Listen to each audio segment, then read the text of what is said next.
siapakah engkau sesungguhnya? Kita seperti saudara lihat ya, kita belajar tentang old life dan new life. Hidup yang lama dan hidup baru. Ya, kelihatannya sangat sederhana. Sebetulnya memang sederhana. Tapi saking sederhananya banyak yang miss. Banyak yang miss. Maksud saya gini saudara, secara random kalau saudara ketemu orang Kristen, saudara tanya pertanyaan ini. Apa sih yang dimaksud lahir baru? Coba deh tanya. Saudara mungkin terkejut karena banyak yang tidak bisa menjelaskan apa itu lahir baru. Pernah terpikir gak saudara? Atau mungkin saudara tanya diri saudara sendiri sekarang. Apa itu lahir baru? Ya, it's in the Bible. Dan kita sudah berapa lama kita jadi orang Kristen belum tentu kita tahu. Belum tentu kita tahu. Yang kita tahu adalah kita sebagai orang Kristen kita pergi ke gereja, ya kita menikmati berkat Tuhan, ya kita ada dalam perlindungannya, that's it. Tapi lebih dalam apa itu? Yang membedakan apa? Nah, kenapa ini penting? Karena kita bicara kita menjadi orang Kristen, saya sering katakan ini berulang-ulang. Menjadi orang Kristen adalah intinya adalah menjadi seperti Kristus, makanya disebut Christian, being like Christ, gitu. Seperti Yesus sebetulnya, seperti Yesus. Targetnya seperti itu. Jadi untuk mengukur seberapa dalam kekristenan kita, ya, seberapa dalam kekristenan. Tahukah saudara bahwa kekristenan itu sebetulnya bisa diukur, gitu loh. Simple, seberapa mirip kita dengan Yesus. Kemiripan kan ada, bisa dilihat kan, ya, bisa diukur. Kedekatan juga bisa diukur, ada levelnya. Kalau ada 3 orang saling mengenal satu dengan lain, si A, si B, si C. Si A kenal B mungkin lebih daripada B mengenal C. Ngerti maksudnya saudara? Sehingga kedekatan itu bisa diukur. Keakraban itu bisa. Demikian pula kita dengan Tuhan kita. Seberapa dekat kita itu bisa diukur. Cuman sayangnya kita mungkin tidak pernah bertanya kepada diri kita sendiri. Kita nggak pernah nyadar, Tuhan seberapa dekat saya dengan Engkau. Seperti itu. Targetnya cuma satu. Seperti Yesus. Sudah, cuman itu. Yang lainnya itu sekunder. Ya, apapun itu yang kita pikirkan. Itu nomor 2. Nomor 1 adalah seberapa mirip kita dengan Yesus. Seberapa paham, seberapa tahu apa kehendaknya. Nah, lahir baru. Ya, saya sudah pernah jelaskan ini lebih dari sekali. Tapi begini saudara, lahir baru. Ya, pada saat kita menerima Yesus, kita jadi orang Kristen, kita lahir baru. Titik itu kita diberi Roh Kudus. Jangan lupa ini saudara. Roh Kudus sudah ada di dalam diri kita. Saudara, kalau saudara ada di ruangan ini saat ini dan saudara percaya Yesus, saudara punya Roh Kudus di dalam. Apakah roh itu aktif apa tidak itu nomor 2. Tapi di dalammu ada Holy Spirit. Karena jika tidak ada Roh Kudus, kita tidak bisa jadi orang Kristen. Kekristenan hanya agama tanpa Holy Spirit. Ya, nangkep ya. Roh Kuduslah yang membuat kita menjadi orang Kristen. Roh Kuduslah yang membuat kita bisa seperti Yesus. Tanpa Holy Spirit tidak bisa. Hanya agama. Tanpa Holy Spirit kita hari Minggu ke gereja hanya melakukan sebuah rutinitas agamawi. Tidak ada kuasa di dalamnya. Tapi dengan Roh Kudus itu bedanya. Itu beda. Beda banget saudara. Beda banget. Nah, hari ini saya akan buka banyak sekali ayat. Nah, tapi ini sih lihat saudara. Old life, new life. Nah, kalau kita bicara lahir baru, berarti sebelum kita lahir baru itu kehidupan lama. Ya. Simple sekali, masuk akal sebelum baru, ya lama. Ya. Problemnya adalah begini saudara, kita lahir baru, kita menerima Roh Kudus, tapi kita masih belum meninggalkan yang lama. That's problem, that's big problem, masalah besar. Karena kita mengatakan bahwa tanggalkan yang lama supaya kita bisa menjadi yang baru. Itu yang lama harus ditanggalkan. Bukan cuma ditanggalkan, tapi dimatikan. Yang lama ini tidak bisa direnovasi. Tidak bisa. Yang lama harus dimatikan, maka kita mengenakan yang baru. Ya, kalau saudara baca kitab Roma, that's amazing. Roma 5, 6, 7, 8. 5, 6, 7, 8. 4 pasal saja. 4 pasal saja. Baca 5, 6, 7, 8. That's amazing. Luar biasa. Saudara akan dapat pemahaman. Saudara akan dapat pengertian. Apa itu hidup di dalam Kristus? Apa itu lahir baru? Bedanya apa? Yang lama sama yang baru. Karena pertanyaan ini, masalahnya begini saudara. Kalau kita sudah di dalam Kristus, ya, sebulan, 2 bulan, 3 bulan, setahun, 2 tahun, 20 tahun, tapi tidak ada bedanya sama yang orang tanpa Roh Kudus, kita harusnya bertanya di situ. Sebetulnya saya tumbuh nggak? Bertumbuh tidak sebagai orang Kristen. Karena begini, lahir baru itu baru lahir. Lahir baru seperti bayi baru lahir, masih kecil. Dia perlu proses untuk menjadi dewasa. Ya, tentunya sejalannya waktu dia setahun, 2 tahun, 3 tahun dia mulai dewasa. Dia mulai bisa belajar, mungkin belajar berdiri, merangkak dulu berdiri, belajar berjalan, lalu bisa lari dan bisa melakukan semuanya sendiri seperti seorang dewasa. Tapi itu ada proses, seperti ada waktunya. Tidak bisa di shortcut. Demikian pula dengan kekristenan kita. Kita lahir baru itu kita baru lahir, belum bisa ngapa-ngapain. Ada proses yang harus kita lalui sampai kita menjadi dewasa. Sampai ujungnya seperti Kristus. Sampai seperti Kristus. Itu ada prosesnya. Nah masalahnya seringkali kita tanpa sadar kita sudah mengalami 20 tahun. Kalau bayi 20 tahun nggak diapa-apain katakanlah nggak belajar apapun, tetap aja dia jadi gede tuh, jadi dewasa. Mungkin pikirannya tetap anak-anak. Tidak berkembang, tidak menjadi dewasa. Tapi kekristenan kita bisa cek saudara. Kita 10 tahun jadi orang Kristen, 20 tahun. Bertumbuh apa enggak? Belum tentu, belum tentu. Belum tentu. Sayangnya itu, belum tentu.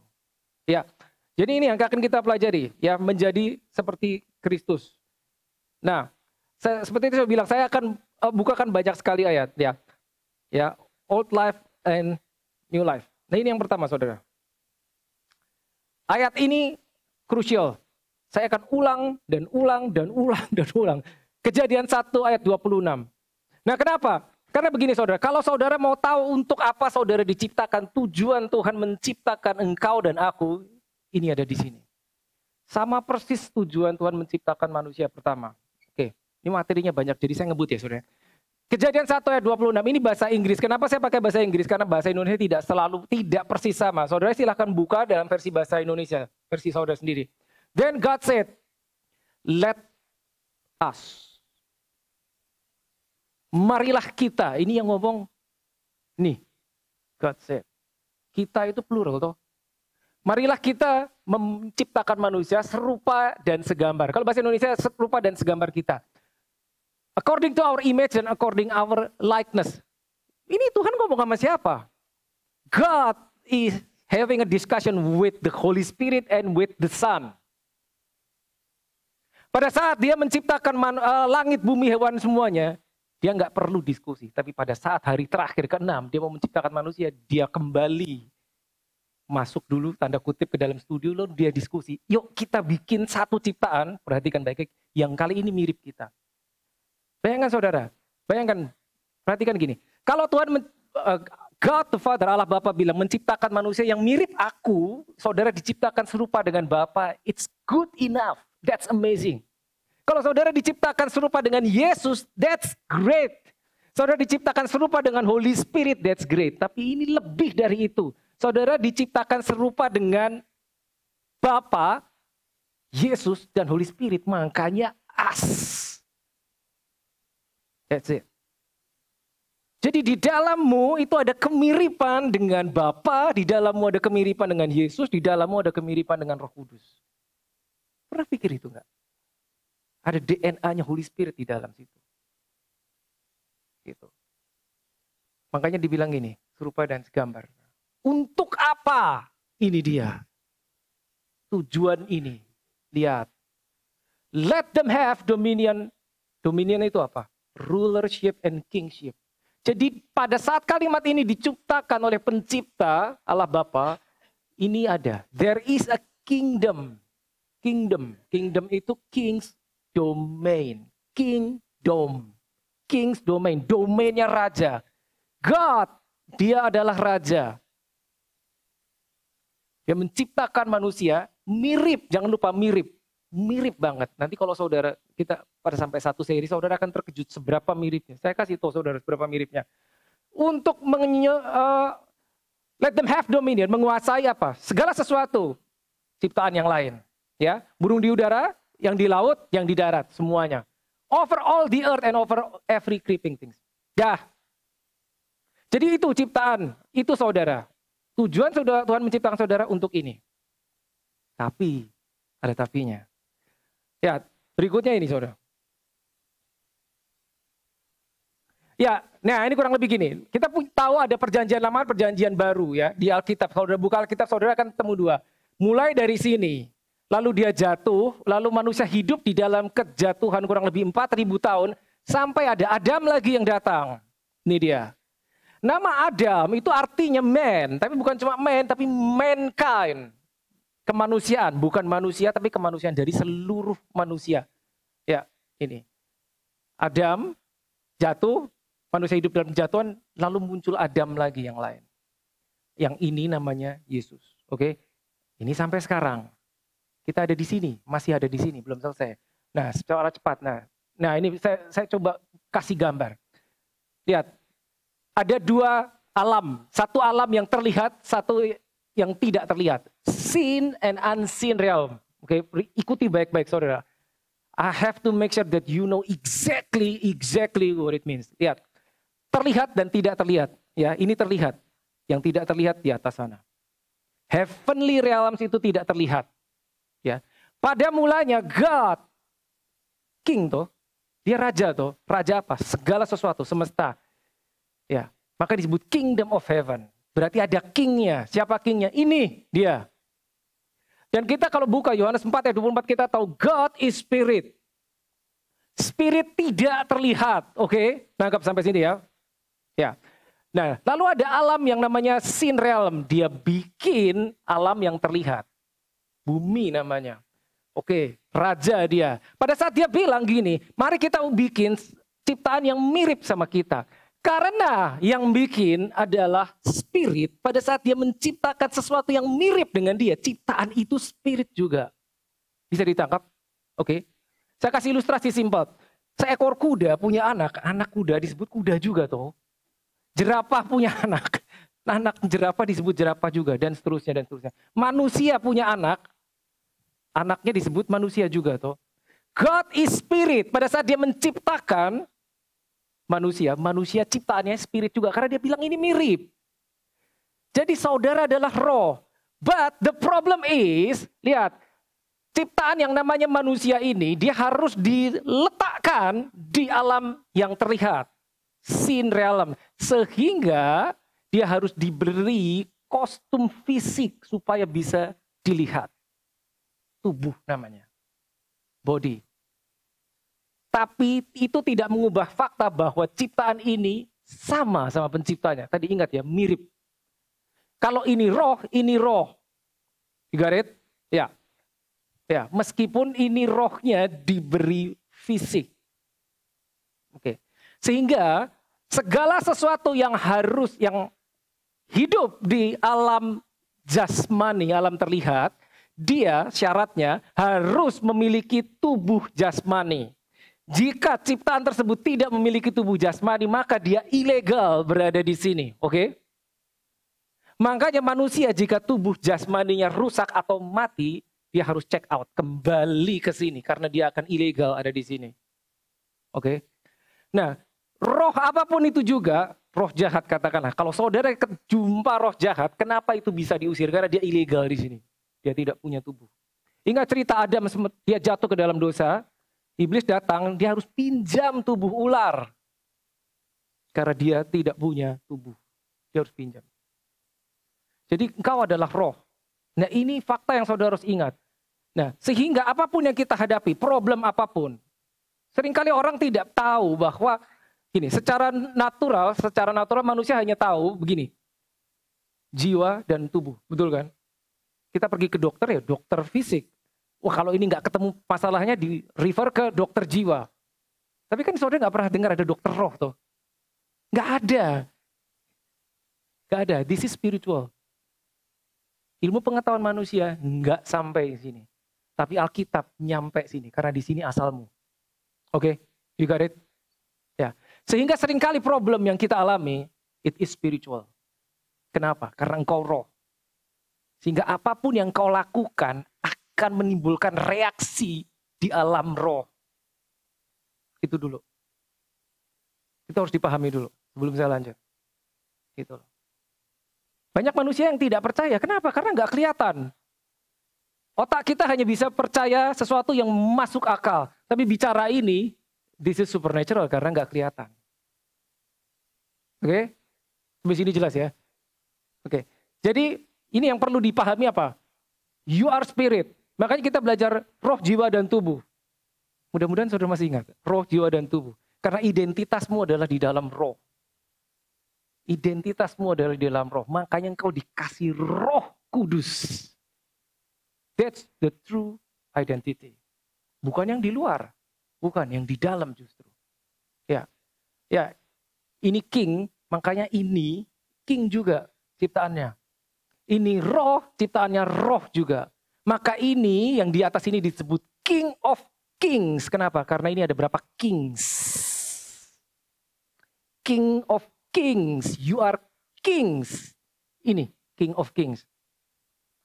Kita paling tidak 3 ayat yang berbeda mengatakan bahwa engkau ini imamat yang raja. Engkau itu imam dan raja. Itu ada di 3 ayat yang berbeda di Alkitab. Etnis perjanjian baru semua. 1 Petrus 2 ayat 9 dan kitab Wahyu 1 ayat 6 dan kitab Wahyu 5 pasal 5 ayat 10. Ya, saya nggak ada waktu untuk buka. Ya, tapi intinya gini, saudara adalah roh yang ditaruh di alam jasmani sehingga kita punya kostum jasmani. Oke, saya harus cepat. Lanjut. Ya. Berikutnya ini saudara. New Covenant. Nah, ya, Alkitab kita tahu ada Old Testament dan New Testament. Perjanjian lama dan perjanjian baru. Tapi ada yang namanya covenant. Sering dibilang sama covenant dan testament. Tapi sebetulnya tidak 100% sama. Mungkin kita lihat di Alkitab kita hanya jumpa 2 perjanjian ya. Lama dan baru. Tapi yang namanya covenant itu ada beberapa kali Tuhan bikin covenant sama manusia. Ya. Tapi saya nggak masuk ke materi covenant. Nah ini ada yang namanya mentalitas, pola pikir perjanjian yang baru kita harus punya. Kenapa? Karena kita ini ciptaan baru.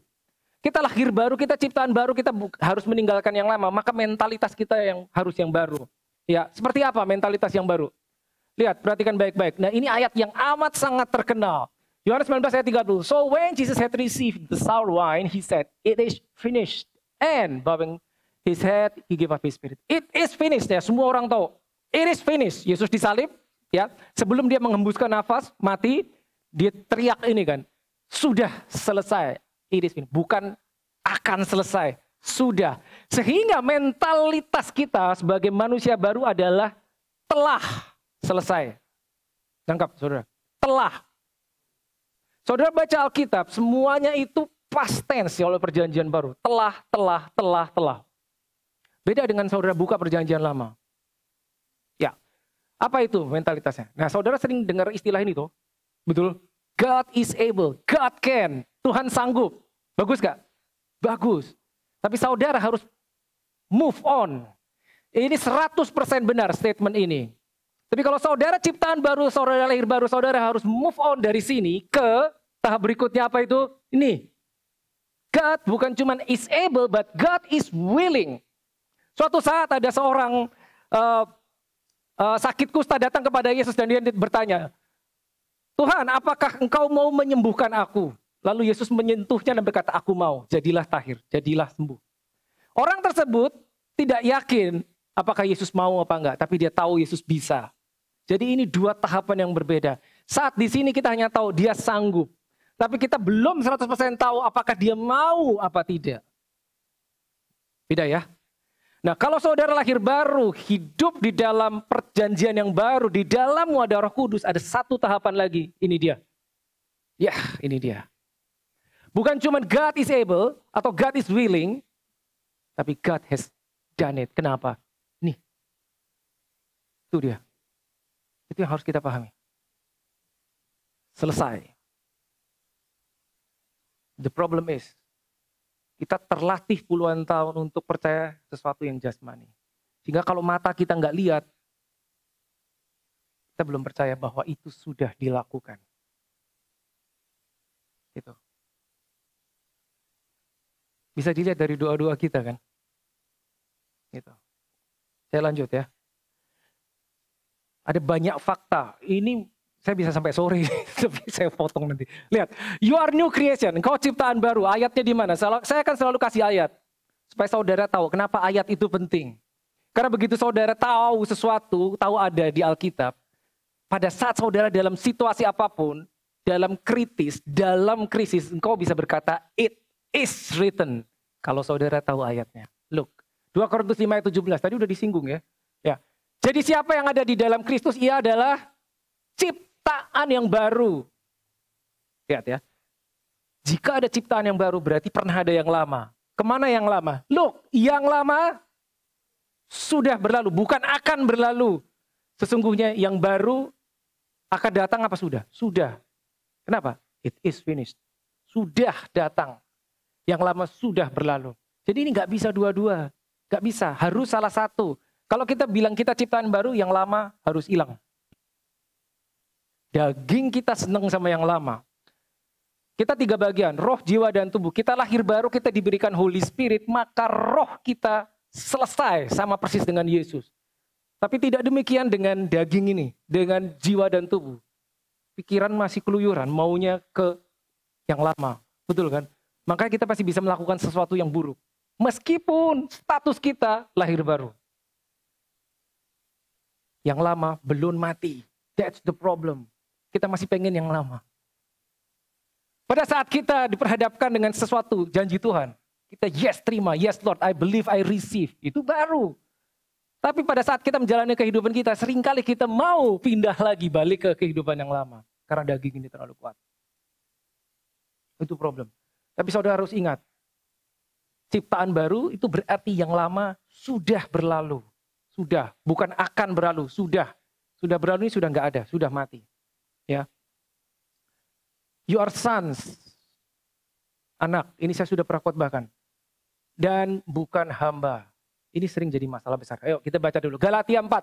Jadi kamu bukan lagi hamba. Perhatikan gini, kalau saudara baca Alkitab perhatikan ini. Bukan lagi. One single word lagi. Berarti dulunya engkau hamba. Tapi tidak lagi. Bukan lagi. Ini penting. Melainkan anak. Rasul Paulus tahu. Jika kamu anak, maka kamu juga adalah ahli waris. Tapi jika. Nah ini terserah kita. Kita sebetulnya menjadi anak. Tapi kalau mentalitas kita lama, kita akan berpikir kita hamba. Saya kasih contoh saudara. Saudara pasti pernah dengar doa seperti ini. Oh Tuhan, hambamu ini yang tidak ada artinya. Hambamu yang tidak bisa apa-apa ini. Kita datang di hadapan Tuhan begitu. Hambamu ini orang berdosa. Kedengarannya sangat rendah hati tuh. Kita pikir Tuhan suka. No. Sorry to say no. Look at you. Engkau bukan lagi hamba. Anak. Bedanya apa? Saya sudah pernah khotbah 1 session. Anak dan hamba. God the Father. Ayah. Father. Melepaskan the Son, Jesus Christ, untuk mati. Sehingga dia menuai sons. Saya ulang. God the Father menyerahkan the Son, the only Son, satu-satunya anak. Untuk supaya dia menuai sons, anak-anak. Dia tidak menyerahkan the only Son untuk menuai servant. Come on. Maka ini harus solid. Harus solid. Karena yang mendapat warisan hanya anak. Hamba nggak dapat. Hamba tidak dapat. Janji Tuhan segitu banyak di Alkitab itu diberikan kepada ahli waris. Jadi kalau mentalitas kita hamba, susah kita dapat yang itu. Oke, so please. Ini harus solid. Nah ini sudah dibahas tadi. You are heirs, ahli waris. Ahli waris. Maksudnya apa sih ahli waris? Coba kita baca dulu. Roma 8:17. Dan jika kita adalah anak, maka kita juga adalah ahli waris. Ini tadi sudah disebut ya. Maksudnya, nih, orang-orang yang berhak menerima janji-janji Allah, yang akan menerimanya bersama-sama dengan Kristus. Janji, di Alkitab ada ratusan, ribuan janji. Itu jika kita punya mentalitas yang benar, maka kita menerimanya. Kenapa? Kita berhak. Itu diberikan pada ahli waris. Bukan kepada hamba. Hamba tidak dapat ahli waris. Oke. This is crucial, saudara. The problem gini, sulit bagi saya pribadi untuk menyampaikan kepada saudara betapa pentingnya ini. Nah seringkali, kenapa? Because everything is good. Everything is good itu seringkali bahaya. Yang membedakan pada saat kita dalam krisis, kita akan mencari Tuhan lebih kencang, betul kan? Doa kita lebih kencang. Pada saat everything is good, kita sering lengah. Kita sering tidak melatih iman kita. Kita sering tidak belajar. Itu. Gitu. Jadi kita berdoa, Roh Kudus yang akan bukakan hati kita supaya tahu. Ini dia. Berhak, garis bawah itu. Berhak. Berhak. Pokoknya ada tertulis di Alkitab, engkau berhak. Karena engkau anak. As simple as that. Ada tertulis, that's for you. Itu. Lagi. You are representative. This is higher call. Seorang anak baru lahir. Dia nggak langsung dewasa tuh. Dia perlu waktu. Jadi dewasa. Sekolah, diajarin ini itu sampai besar menjadi seseorang. Ya. Ada yang namanya representative. Nanti kita akan belajar lebih jauh ini pada saat kita masuk materi the kingdom of God. 2 Korintus 5 ayat 17 sampai 20. Jadi kami ini adalah utusan Kristus, bahasa Indonesia ya. Bahasa Inggrisnya bagus, ambassador. Ambassador. Kalau kita bicara ambassador itu duta besar, itu selalu berkaitan dengan negara dan negara, betul. Ada duta besar. Duta besar. Seakan-akan Allah menasihati kamu dengan perantaran kami dalam nama Kristus. Kami meminta kepadamu, berilah dirimu didamaikan. Lihat, watch this, you are ambassador. Ini the next level. Pada saat kita sudah memahami posisi kita, kita bisa menjadi seperti ini. Tapi tidak semua sayangnya sampai ke sini. Suatu saat kita sampai ke sini, karena sudah tertulis. Ingat ya, sudah tertulis berarti itu menjadi milikmu. What is ambassador? Ambasador, duta besar adalah seseorang yang diletakkan, ditaruh di negara lain, diutus oleh negaranya. Saya tanya, yang milih siapa? Duta besar. Yang pilih kepala negaranya. Apakah itu raja, apakah itu presiden? Dia yang memilih duta besar diletakkan di negara tersebut. Indonesia punya duta besar di Australia, betul kan? 1 orang, stafnya banyak.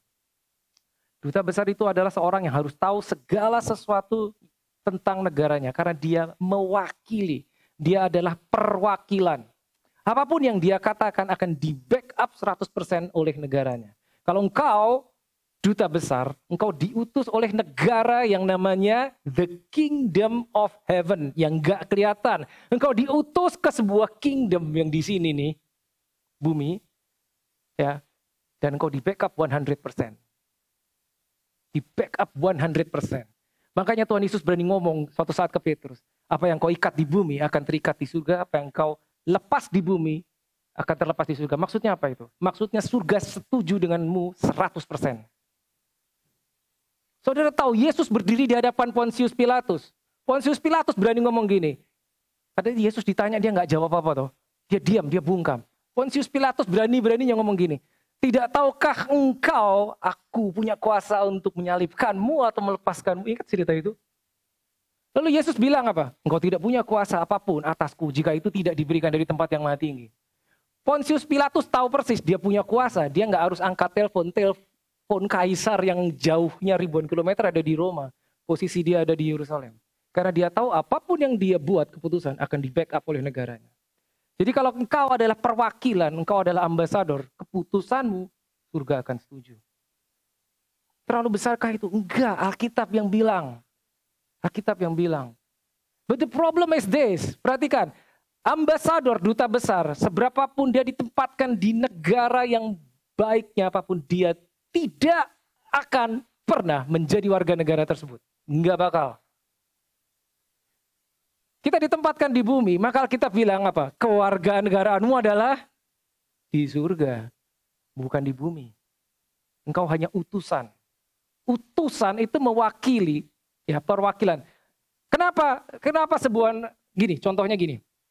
Kenapa seseorang butuh wakil, perwakilan? Seseorang mewakili. Karena orang tersebut tidak ada di situ, betul kan?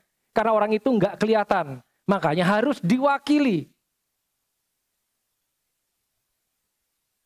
Yesus nggak kelihatan. Bapa tidak terlihat. Roh Kudus tidak terlihat. Maka dia butuh wakil. Kalau orang mau cari Yesus, yang belum mengenal Yesus, dia akan cari kamu. Karena kamu wakil. Dia akan berharap, aku bisa menemukan Yesus di dalammu.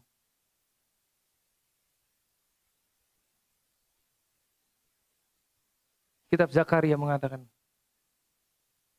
10 orang dari berbagai bangsa akan memegang satu punca jubah orang Israel dan berkata, aku mau ikut kamu karena aku lihat Tuhan menyertaimu.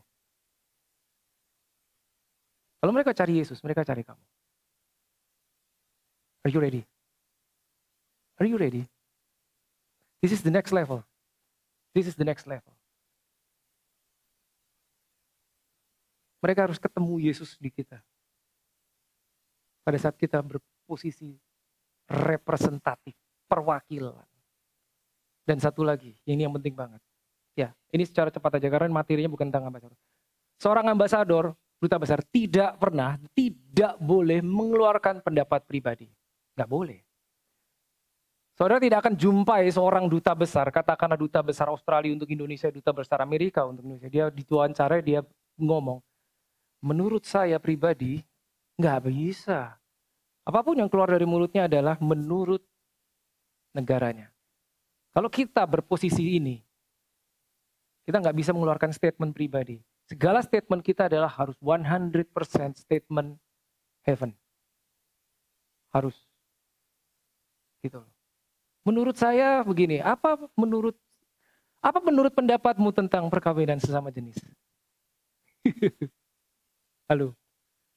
Menurut negara saya, menurut kerajaan surga yang saya wakili begini. Pendapat kita nggak ada urusannya.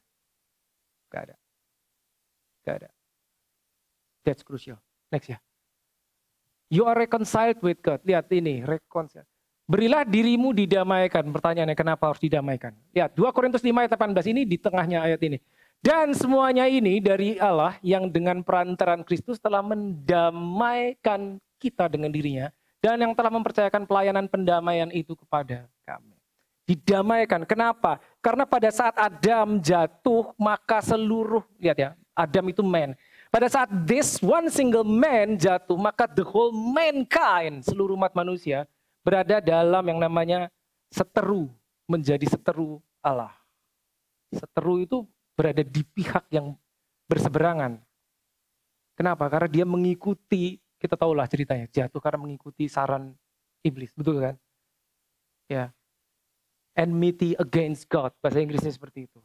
Maka Adam yang kedua harus datang untuk mendamaikan seluruh mankind dengan dirinya sendiri. Kenapa harus didamaikan? Rekonsiliasi, reconcile itu bukan cuma dua pihak bertikai didamaikan, bukan cuma itu, lebih dari itu. Dua pihak yang bertikai atau yang berbeda pendapat harus direkonsiliasi, berarti dua pihak ini sekarang setuju akan hal yang sama. Itu maksudnya reconcile, setuju dengan hal yang sama. Jadi kita tidak bisa berbeda pendapat sama Tuhan, nggak bisa. Suka nggak suka, Alkitab bilang apa, engkau harus setuju. Karena engkau diperdamaikan. Pendapatmu harus sama 100% dengan apa yang tertulis di Alkitab. Gak bisa beda, gak bisa. Lihat. Dan telah mempercayakan pelayanan pendamaian. Pelayanan pendamaian, Ministry of Reconciliation. Itu dipercayakan kepadamu. Look. Nih. Pelayanan apa yang harus kita lakukan? Pelayanan reconciliation. The Ministry of Reconciliation. Saya jelaskan secara singkat. Apa itu Ministry of Reconciliation? Kita terdiri dari 3 bagian. Roh, jiwa, dan tubuh. Pada saat roh kita diperdamaikan itu namanya salvation. Pada saat jiwa kita diperdamaikan dengan Tuhan itu namanya deliverance. Pada saat tubuh kita yang diperdamaikan itu namanya healing. 3 bagian diperdamaikan. Sempurna. Oke? Anggap ya. Next. You are qualified. Nah ini populer. Lihat. Qualified atau layak. Nah ini bahasa Indonesia, bagus sekali. Kolose 1, 12, 13. Dan mengucap syukur dengan sukacita kepada Bapa, ini Rasul Paulus ya, yang akan, apa bukan? Enggak ada akan ya, Luluk. Melayakkan kamu untuk apa? Mendapat bagian dalam apa yang telah ditentukan untuk orang-orang kudus di dalam kerajaan terang. Iya, yang merah ini apa? Telah melepaskan kita dari kuasa kegelapan dan memindahkan kita ke dalam kerajaan anak yang kekasih. Ini penting sekali saudara. You are qualified. Jadi jangan lagi kita berdoa di hadapan Tuhan. Bilang gini, Tuhan aku ini tidak layak. Tuhan, kami ini tidak layak, kami tidak bisa apa-apa, kami ini hamba yang tidak layak. No, that's not you, no. Itu yang lama. Ini loh, ini, it's in your Bible. Yang melayakkan kamu. Siapa yang melayakkan? Nih, Bapa yang melayakkan. Lah kalau dia bilang engkau layak, engkau layak. Kalau dia bilang engkau qualified, engkau qualified. Jadi jangan kita ubah status kita. Tuhan, aku ini tidak layak. Dia enggak, kelihatannya memang merendahkan diri. Tapi itu tidak akurat. Tidak akurat. Karena Alkitab bilang engkau layak. Gitu. Ya. Kalau kita datang kepada Tuhan, kita merendahkan diri. Tuhan, aku ini orang tidak layak. Iblis akan bertepuk tangan. Iblis akan bertepuk tangan. Hanya iblis yang suka statement itu. Bukan Tuhan yang suka. Kenapa? Karena itu tidak akurat dengan firman-Nya. Bapa yang telah melayakkan. Udah, ya udah. It is finished. Nah, ini lanjutannya ini. You have been given all things that pertains life and godliness. 2 Petrus 1 ayat 3. Karena kuasa ilahinya telah menganugerahkan kepada kita segala sesuatu. Telah segala sesuatu. Telah. Kenapa? Because it is finished. Menganugerahkan kita berapa banyak? Segala sesuatu ini apa? Segala means everything. Segala sesuatu yang berguna untuk hidup yang saleh oleh pengenalan kita akan Dia yang telah memanggil kita oleh kuasa yang mulia dan ajaib. This is so powerful, saudara. Ini kita harus ingat. Harus ingat, bukan cuma ingat. Hafalin, saudara. Karena ini kita bicara identitas. Saya kasih ilustrasi. Saya misalkan gini, saya ketemu Andi. Saya bilang tiba-tiba sama dia, aku perlu Alkitab. I need a Bible. Saya sangat butuh. Dia kasih saya Alkitab. Hari ini dia kasih. Oh ini nih, saya kasih. Nah, udah. Terus besok saya ketemu dia lagi. Saya ngomong hal yang sama. You know what? I really need a Bible. Kira-kira dia komentar apa? Kan kemarin udah aku kasih. Nangkep, saudara? Kenapa sih? Itu ilustrasi. Itu ilustrasi. Itu ilustrasi. Lord, I'm not worthy. Aku nggak layak Tuhan. Loh kan aku udah layak kan. Tuhan, aku ini orang berdosa. Aku ini orang berdosa. Itu sampai menepuk-nepuk dada. Kira-kira Tuhan, Bapa di surga komentarnya apa? Darah Yesus sudah menghapus dosamu. Kenapa kamu memposisikan dirimu dan menyatakan dirimu sebagai orang berdosa? Pada saat engkau sudah dijadikan orang benar, kelihatannya rendah hati, tapi tidak, itu tidak akurat. Iblis akan bertepuk tangan. Ya, penting sekali. Jadi hati-hati, saudara. You have been given all things that pertains life. Nah, oke tadi udah. Nah ini penting sekali, crucial. You were sinners dulu. But now you are righteous. Dibenar. Roma 5 ayat 1. Sebab itu kita yang dibenarkan karena iman. Kita hidup dalam damai sejahtera dengan Tuhan sendiri karena direkonsiliasi oleh karena Tuhan kita Yesus Kristus. Nah, jadi ini saudara harus garis bawahi. Dulu you were sinners. Jadi statusmu sekarang bukan lagi yang merah ini, bukan. Tapi yang ini. Hei, ini bukan sombong, bukan. Karena Alkitab yang bilang. Sudah dibenarkan karena iman. Nah problemnya gini, yang ini kita nggak paham. Tuhan, aku baru buat salah. Karena iman. Karena iman. Iman itu bukan apa yang kau lihat. Bukan. But what you believe. Dibenarkan karena iman. Karena iman kita kepada Tuhan. Karena kita percaya kepada Yesus yang mati, yang dulu bilang it is finished. Maka kita percaya, selesai. Maka kita percaya kita sudah benar, dibenarkan. Jadi jangan membuat statement, I am a sinner. Grammatically speaking, that is wrong. I was. Ya, dulu.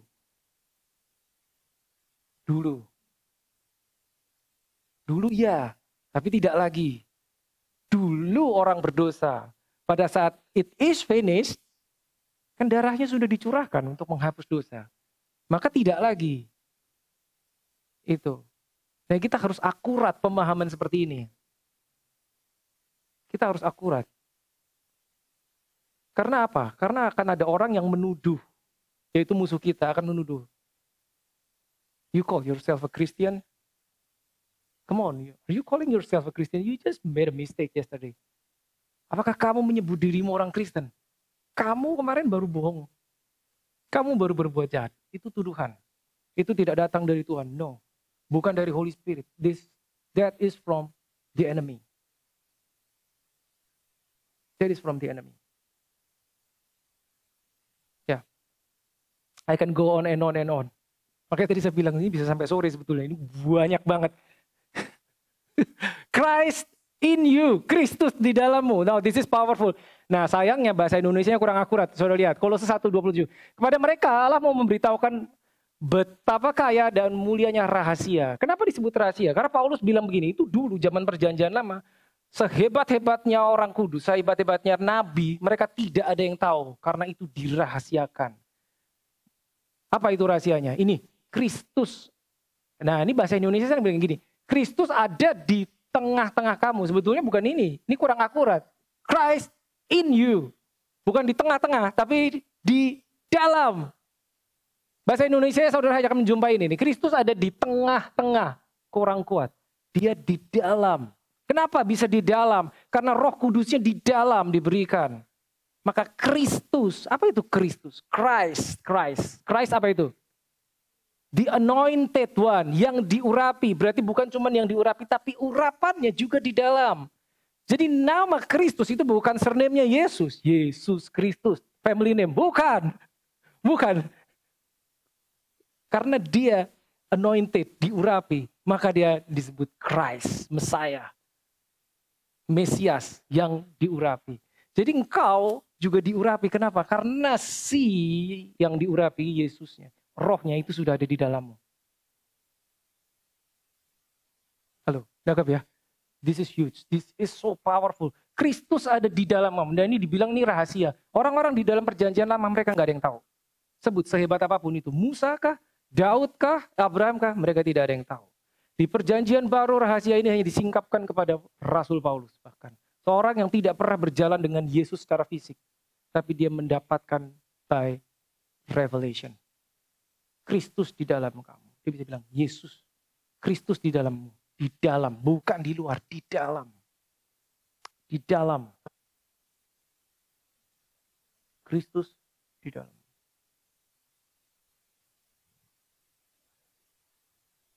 Ini banyak ya, saya harus cut ya. Jadi saya nggak ambil satu-satu. Tapi ini, Efesus 2 ayat 6. Dan di dalam Kristus Yesus ia telah membangkitkan kita juga dan memberikan tempat bersama dengan dia di surga. Bahasa Indonesia. Sebetulnya bukan di surga. Tapi heavenly. Heavenly place itu bukan hanya heaven. Heavenly place tidak hanya heaven. Heaven is one single place. Surga. Tapi heavenly itu adalah realita. Realm. Segala realita, segala realm, segala alam di mana yang bekerja di situ adalah system of the kingdom of heaven. Itu akan disebut heavenly. Jadi sebetulnya bukan surga, tapi surgawi. Dia telah memberikan tempat bersama-sama dengan dia. Lihat, Yesus mati, dia naik ke surga. Alkitab mengatakan, ya, Alkitab mengatakan di Efesus kalau saudara buka pasal 1, dia katakan gini, dia naik dan duduk di mana? Di sebelah kanan Allah Bapa. Betul? Ya, semua tahu ya? Ya, it's in your Bible, Efesus pasal 1. Dia naik dan duduk di sebelah kanan, bukan di kirinya. Kenapa kanan? Kanan is a position of authority. Kanan sama kiri kalau sudah baca Alkitab itu beda. Penting sekali. Position of authority, Yesus didudukkan di sebelah kanannya Bapa. Watch this. Nah sekarang, kita juga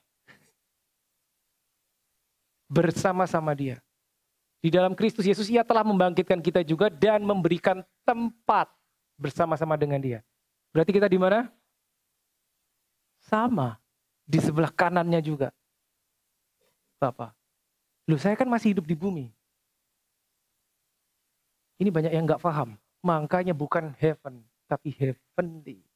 Meskipun kau masih berjalan secara fisik di bumi, but your spirit is in heavenly place. Posisimu di atas sehingga engkau bisa memerintahkan sesuatu yang ada di alam jasmani. Karena hierarkinya yang natural, yang supernatural, ya, heavenly lebih tinggi daripada hierarki yang di sini. Gitu dia. Maka kita bisa memerintah. Karena kita berada di posisi of authority bersama Yesus. Kenapa kita bisa memerintah? Karena original design adalah dominion. Engkau punya dominion.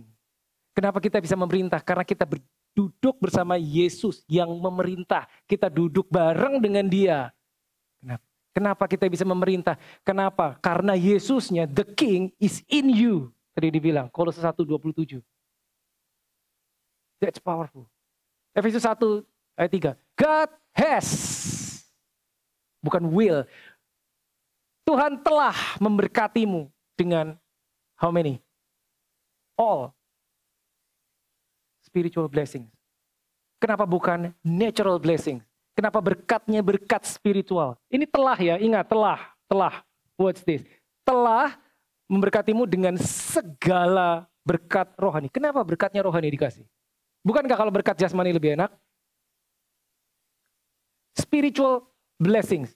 Because, remember, because you are spirit. Makanya berkatnya in the spirit.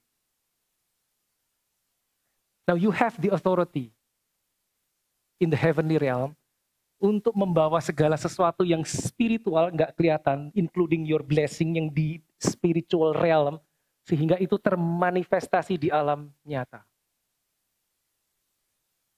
Bisa.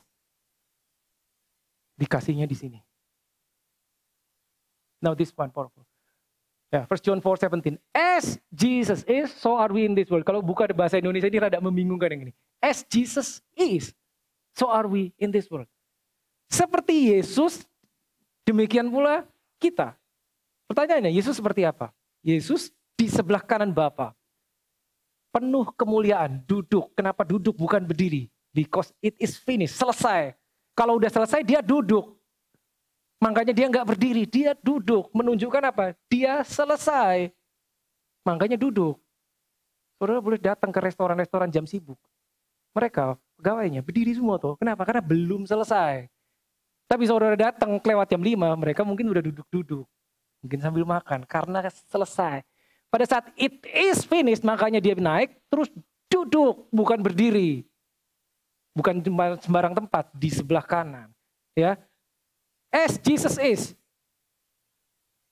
so are we. Demikian pula kita in this world. Di sini. Bukan nanti. This is present tense. Present tense. Bukan in the future. No. Pada saat kita menerima, rohnya diberikan pada kita, ya udah seperti itu. Gitu. Kemiripan. Ya, saya ulang ya. Saya cepat, sorry. Galatia 20, 2:20. Namun aku hidup. Nah ini terkenal sekali. Namun aku hidup, tetapi bukan lagi aku sendiri yang hidup, melainkan Kristus yang hidup di dalam aku. Dia tahu persis, Rasul Paulus. Dia tahu Kristus di dalamku. Maka dia bisa bilang, Christ in you. Kristus yang hidup di dalam aku. Dan hidupku yang kuhidupi sekarang dalam daging. Dia tahu dia masih di dalam daging.